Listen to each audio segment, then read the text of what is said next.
You are listening to an update from Someone Knows Something from CBC Radio. In Season 1, David Ridgen investigated the disappearance of 5-year-old Adrien McNaughton, who vanished while on a fishing trip in eastern Ontario. The season finale was released in May, but a lot has happened since then. This episode contains spoilers, so if you haven't already listened to Season 1, keep that in mind. You can listen from the beginning at cbc.ca/SKS or download episodes on iTunes or your favorite podcast app. This is Season 1. Update.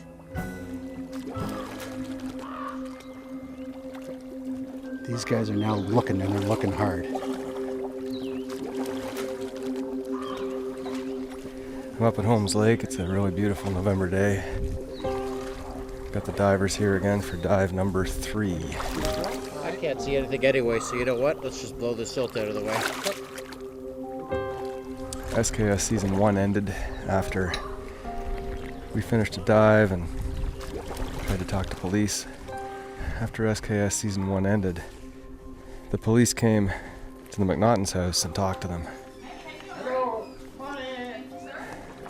During Dive 2, which happened after Season 1 ended, We're here again in Holmes Lake, and we're going to start sifting silt.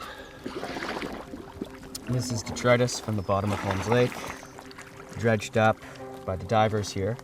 We were searching for pieces of bone or rubber. This is where the dogs responded to something in the air. Can you reach down into it? Like, are you feeling bottom, solid? I was trying that. Even here, we're only, 3 feet from the shore. Yeah. Easily going down a foot into the mud to hit solid bottom. And that mud is a mixture of mud and tree branches.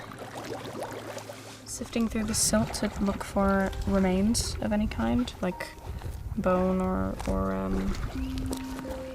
What's this?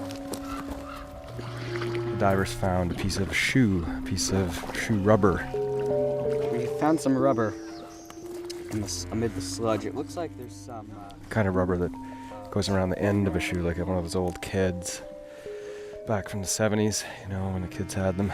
The little piece of rubber that went around the front of the toe. That's what I think it was. I don't know what that signifies. We'll find out. I think this might be the first piece of evidence I bagged. This is one of the things, or the items that we were looking for. So what are you going to do with it now? I'm gonna bag it as evidence. I'll put it in a bag, and then Scotty's gonna mark exactly where he found it. We're gonna start maybe put it more focus there. Great. So 12:25 that was found. We gave it to police and they said they would take it in and analyze it. I'll give you that little piece of rubber. The divers were ecstatic over finding this, and I'm, always skeptical, but it looks like an old piece of bumper off the front of a shoe, the old kids. The front, you can take it. And that was labeled by one of the divers. Yeah, we'll take it and we'll have a look at it. Maybe if we look at this piece that you found and maybe somebody could date it or, say how old it is or something like that. I don't know what they can do with a piece of a shoe, but we can inquire about it. Police also told us, the OPP, that they had never heard the tip that we heard from John Jervis about the black and white car, the 1956 Dodge. So they took that with interest. There might be some areas that we can expand on. The black car was something that I wasn't familiar with, and I don't think Lori was. No. So, Do you think that any OPP canine unit would want to go even just do a practice run up there or something, or just to sort of verify the findings of all these dogs? I spoke to our one canine officer here in the area. And After we asked them at the McNaughtons if they would search the same area that we've been searching with their own cadaver dog, they agreed to, so they sent one handler with a dog up. The handler reported that they weren't able to see any actions happening from their dog. So after that, Kim Cooper came back up with another dog handler and 3 dogs. And she noticed even more pronounced actions on behalf of her dogs. With the wind, the direction the wind was going, she triangulated that the place where the dogs were making their actions was pretty much exactly where we were doing our dive before. So we decided we'd do a third dive. So we've all gone through the plan or read parts of it. We're pumping sediment from the bottom. We're going to do that ashore. And to get to the third dive, You can go around the tree kind of like this. Yeah. And up. why don't I do either or? Since there were so many logs on the bottom of the lake near the shoreline, we decided to come up with the approval of the Ministry of Natural Resources and took several of the logs out of the way, moved them, shifted them.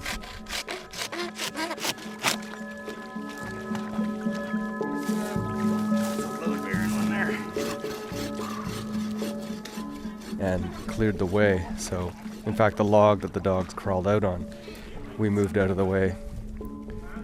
And right now, as I'm looking at the lake, the divers are standing right there, right where we removed the logs.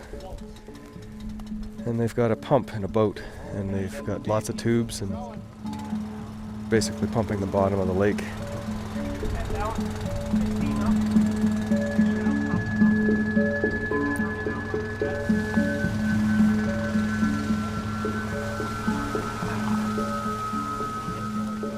And we're pumping the water into a series of screens.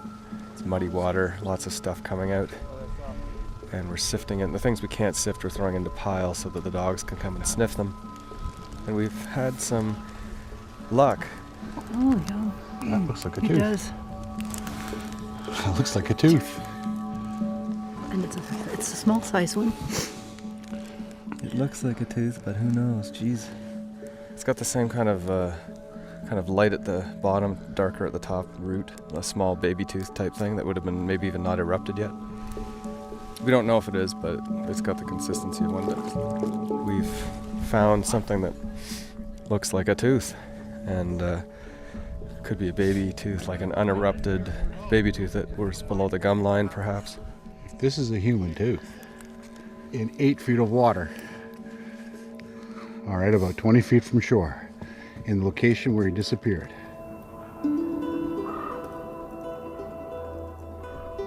We don't know. It might not be a tooth. It may not be a human tooth, but we've got it in a bag, and we're going to look at it, and we're going to keep looking at things here. We've got some other things in bags that look like they could be bone fragments. They're not just organic matter or wood.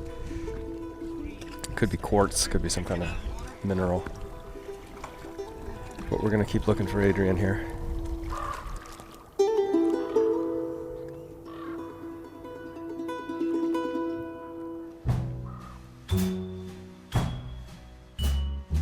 You have been listening to Season 1. Update. The items that were discovered in Holmes Lake are currently being analyzed. We'll let you know the results as soon as we have them. Visit cbc.ca/SKS to see a 360 video of Holmes Lake, along with more information on the Adrien McNaughton case.